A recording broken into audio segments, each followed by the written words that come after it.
시사의 스위치를 켜다 따뜻한 시사, 시사온 시간입니다. 시사평론가이자 한동대 교수이신 주재원 교수 만나보죠. 어서 오세요. 네, 안녕하세요. 네, 날씨가 정말 갑자기 많이 추워졌죠. 네, 이제는 정말 겨울이 온 것 같은데 오늘이 시사온 두 번째 시간입니다. 저희가 지난 시간에는 라디오의 매력에 대해서 살펴봤는데 오늘은 이제 지난주 국회를 통과한 방송 3법에 대한 얘기 준비하셨다고요? 네. 이제 CBS도 방송사니까 네. 이제 방송 3법에 대한 관심 많으실 거라고 생각을 합니다. 예. 그 지난주 11월 9일이었죠. 국회에서 두 개의 주요 법안이 본회의를 통과했습니다. 하나는 일명 노란봉투법이라고 해서 이제 노동조합 및 노동관계법 개정안이었고요.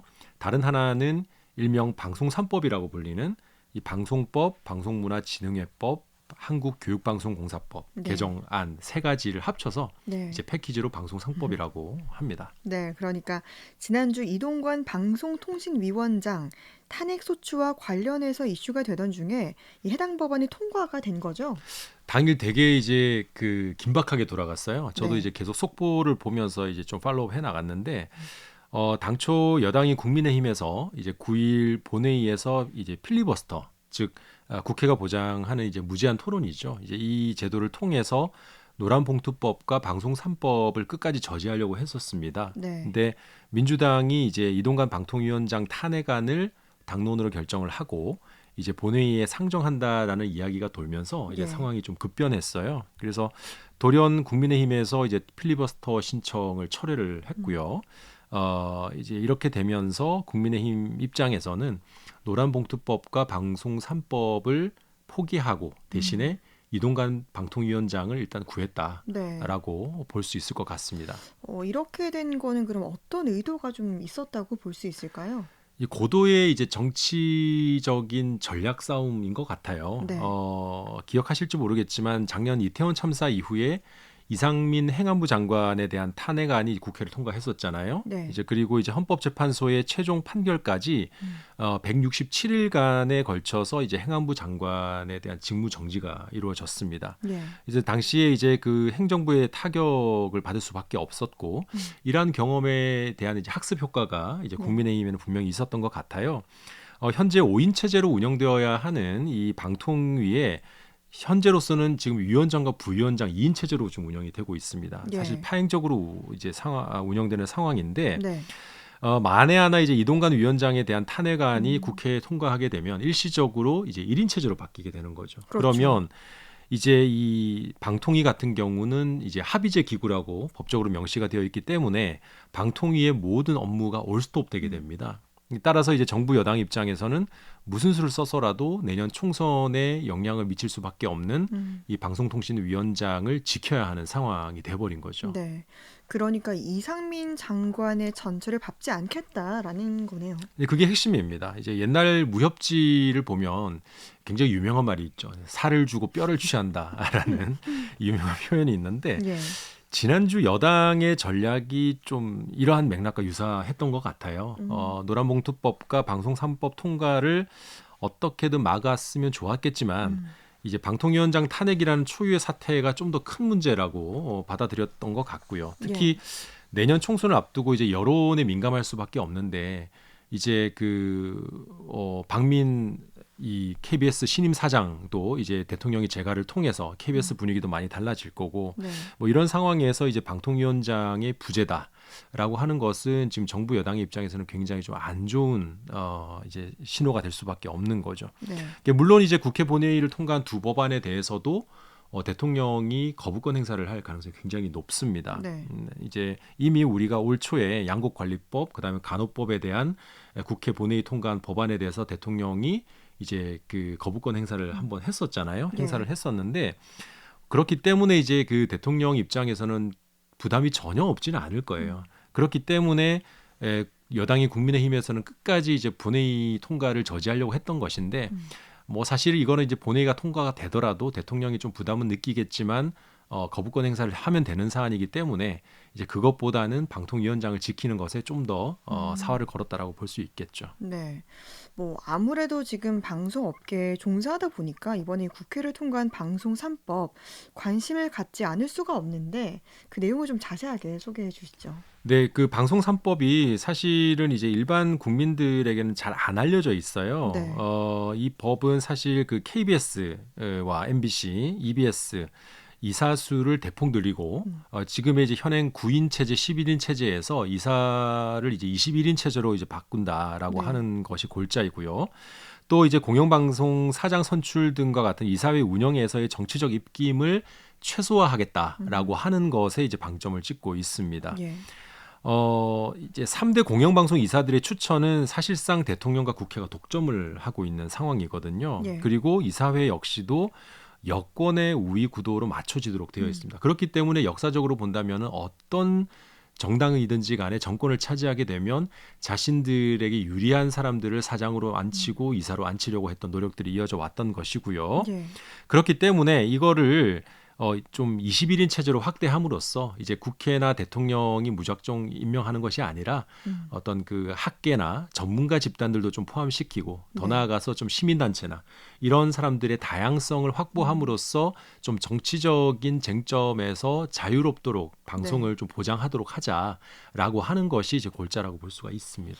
그러니까 이사회 운영에서 정치적 입김을 막는데 말씀하신 것처럼 방점을 찍고 있는데 이게 좀 장단점이 있을 것 같습니다. 그렇죠. 아무래도 이제 장단점이 있을 수밖에 없고요. 저는 이제 세부 전공 분야가 공영방송이다 보니까 지난 3월 해당 법률안이 이제 국회 상임위 통과를 할 때 이제 공청위원으로 이제 국회에 출석해서 의견을 피력했던 바가 있거든요. 예. 이제 거기서 이제 해당 법률안이 갖는 의미와 우려되는 부분들에 대한 의견을 밝혔었고요. 이후에 이제 국회 입법조사처에서 법률안에 대한 자문을 요청해서 또 자문 의견서도 공식적으로 전달을 했습니다. 이제 그 예. 당시에 제가 전했던 몇 가지 내용을 좀 살펴보면은 우선은 이제 지배구조 개선이라는 용어를 여전히 사용하는 것이 좀 저는 문제라고 봐요. 예. 이게 사실 이 표현이 1960년대, 70년대부터 사용하던 표현인데 지금 우리가 2020년대를 살아가고 있지 않습니까? 예. 그 방송을 누군가가 지배를 할 수 있나라는 생각이 드는 거죠. 그러니까 네. 그 지금과 분명히 훨씬 더 민주화되고 사회 구조가 바뀐 지금 이 상황에서 예. 지배 구조 개선이라는 표현 자체가 좀 시대에 뒤떨어지는 표현이다라고 하는 이 용어의 문제에 제가 좀 이제 지적을 했어요. 오히려 네. 좀 거버넌스 구조 개선과 같은 요즘에 뭐 ESG 이런 것도 네. 되게 유행이잖아요. 네. 그런 좀 중립적 표현을 쓰면 어떨까라고 좀 제안을 했었죠. 아무래도 그게 좀 더 나은 표현인 것 같습니다. 네. 그리고 또 이제 지역적 다양성을 반영하는 게 어렵게 될 우려가 있다고요. 맞습니다. 그 방송법 일부 개정 법률안과 이제 방송문화진흥회법 일부 개정 법률안에는 그 지역적 다양성을 반영할 수 있는 법적 장치로 지역 방송 관련 학회가 추천하는 2인을 이사회에 포함시킨다는 문구가 있어요. 예. 근데 한국교육방송공사법 일부 개정 법률안에는 이러한 문구가 없습니다. 이게 다시 말하자면 교육방송에 있어서는 이제 지역적 다양성을 반영하는 것이 어려워지지 않을까라는 예. 이제 부분이 우려가 됐었고요. 이게 저처럼 이제 지역 대학에서 이제 학생들 가르치고 또 이제 그 지역 방송 언론계에서 또 이제 여러 가지 일들을 하는 입장에서 본다면은 지역의 목소리가 반영되지 않는다라고 하는 것은 우리 사회의 어떤 공정성 그리고 어떤 균형 감각을 만들어 나가는 데 있어서 굉장히 어떤 중요한 핵심 기제가 빠지는 것이 될 수 있다라고 우려를 하는 거죠. 네. 네, 그런 차원에서 본다면은 좀 지역적인 의견을 반영하는 대안도 모색이 되어야 된다라고 보는 입장입니다. 네, 그렇겠네요. 그리고 또 이제 KBS 수신료 분리징수도 지금 계속해서 논란이 있습니다. 그렇죠. 네, 올해 그 상반기에 KBS 수신료 분리징수 결정 이게 가장 좀 이게 핵심 어젠다 중에 하나였죠. 방송계에서는 6월 5일에 이제 대통령실이 분리징수 방침을 공식 발표한 이후에 불과 한 달 남짓이란 짧은 시간 만에 이게 결정이 됐습니다. 근데 더 문제는 뭐냐면 분리징수를 하기로는 결정을 했는데 구체적으로 지금 뭐 분리징수를 어떻게 하겠다라는 건 아직까지도 안 나오고 있어요. 네. 그러니까 이게 이렇게까지 급하게 처리를 했어야만 하는 사안인지 저는 뭐 도저히 납득이 잘 안 되는데요. 네. 사실 이제 이 수신료 통합징수 시스템이 도입된 게 1994년입니다.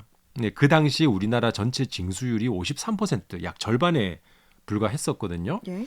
그러면서 이제 미납 누적액이 4천억 원이 넘는 상황이 음. 됐었고, 이게 전반적으로 납부를 하는 사람만 불리해지는 그런 이제 상황에 처했던 거죠. 이제 그런 예. 상황에서 당시에 정부가 이제 그 한전에 의뢰를 해서 전기료에 이제 그 합쳐서 이제 징수를 하는 이제 통합징수법이 통과가 됐었고, 예. 그렇게 되면서 실질적으로 우리가 이제 그 공영방송 수신료를 징수할 수 있는 징수율이 거의 99%에 가까운 상황이 됐었죠. 그러니까 네. 이러한 역사가 약 30년 정도 이어져 오면서 그나마 어떤 공영방송 체제를 유지해 올 수 있었는데, 이게 이제 불과 한 달 만에 대통령실이 결정을 해서 30년 전으로 되돌리는 상황. 근데 그것도 뭔가 대안이 있으면 모르겠는데 대안도 없이 네. 이렇게 졸속으로 추진했다는 것 자체가 저는 뭐랄까요, 좀 방송학자로서 이해가 잘 안 되는 지점이 분명히 있죠. 네. 근데 이게 수신료 분리징수로 그러니까 가장 우려된다라고 볼 수 있는 게 공공성이지 않습니까? 맞습니다. 이게 수신료 분리 징수를 하게 되면 결국 회사는 운영을 해야 되니까 네. 광고 수익에 의존할 수밖에 없는 거죠. 다시 말하자면 이제 KBS가 이제 광고 시장에 뛰어들게 된다라는 건데, KBS가 광고 시장에 뛰어들면 사실은 이제 CBS 같은 방송사들도 영향을 받을 수밖에 없어요. 그렇죠. 네, 맞습니다. 그러면 방송 시장 자체가 굉장히 전반적으로 어려움을 겪게 될 가능성이 네. 높다라고 볼 수가 있는 거고요.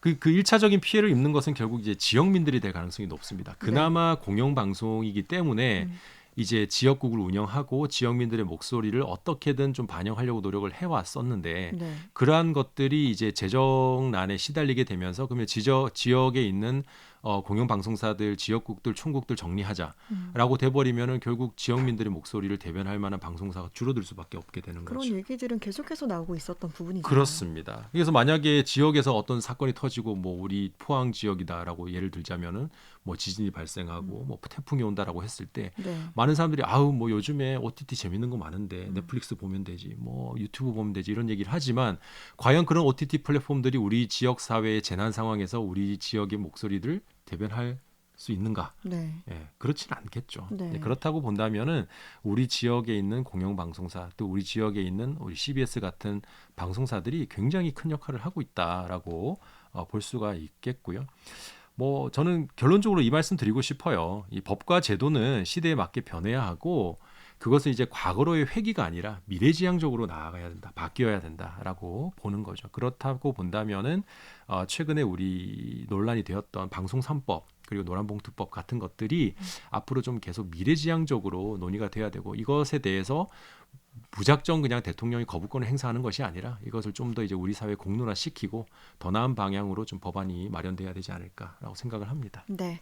시사온 오늘은 방송 3법에 대해 살펴봤습니다. 주재원 교수님 말씀 잘 들었습니다. 네, 고맙습니다. 고맙습니다.